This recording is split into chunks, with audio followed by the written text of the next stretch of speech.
Sir ನಮ್ಮ ಹೆಸರು ರಘು ಅಂತ. ಯಾವ ಊರ? ನಾವು ಪಾಂಡವಪುರ ಪಕ್ಕದ ದೇಶವಳಿ.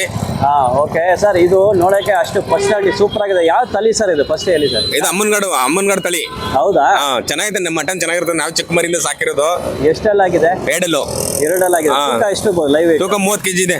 30 kg. ಏನ್ ರೇಟ್ ಹೇಳ್ತಾ ಇದ್ದೀರಾ? ರೈಟ್ 35,000 ಹೇಳ್ತಾ ಇದ್ದೀನಿ ಸರ್. 25 ಕೊಟ್ಬಿಡ್ತೀನಿ. ಹೌದಾ? ಹೇಳೋದು 35, 25 ಬಂದಾಗ ಕೊಡ್ತೀರಾ? ಇದೆಲ್ಲ ಇದು ಎರಡಲ್ಲ ಅಲ್ವಾ? ಬಂಡೂರು ಇದು ಬಂದು ಎಲ್ಲ. ಓಕೆ, ಎಷ್ಟು ರೇಟ್? ರೈಟ್ ಇದು ಜೋಡಿ 45,000 ಹೇಳ್ತಿದ್ದೀನಿ ಅಂತ. 25,000 ಲಾಸ್ಟಾ? ಓಕೆ, ನೋಡಿ ಇದು 25,000 ಹೇಳ್ತಾ. ಎರಡಲ್ಲ ಆಗಿದೆ. ಲೈವ್ ವೇಟ್ ಎಷ್ಟು ಇರಬಹುದು ಹೇಳಿದ್ರ? ಇದು ಲೈವ್ ವೇಟ್ ಎಷ್ಟು ಇರ್ತದೆ? ತೂಕ 30 kg ಇದೆ. Mutton pure mutton. ಹೌದಾ? ಸರಿ, ಆಯ್ತು. ಉಂಡೆ ತೂಕ 60 kg ಇದೆ. ಕೊಂಬುನು ನೋಡಿ ಸೂಪರ್ ಆಗಿದೆ. ಏನಿಲ್ಲ, ಕಟ್ಟಿಗಿಟ್ಟು ಏನಿಲ್ಲ. ಹಾ,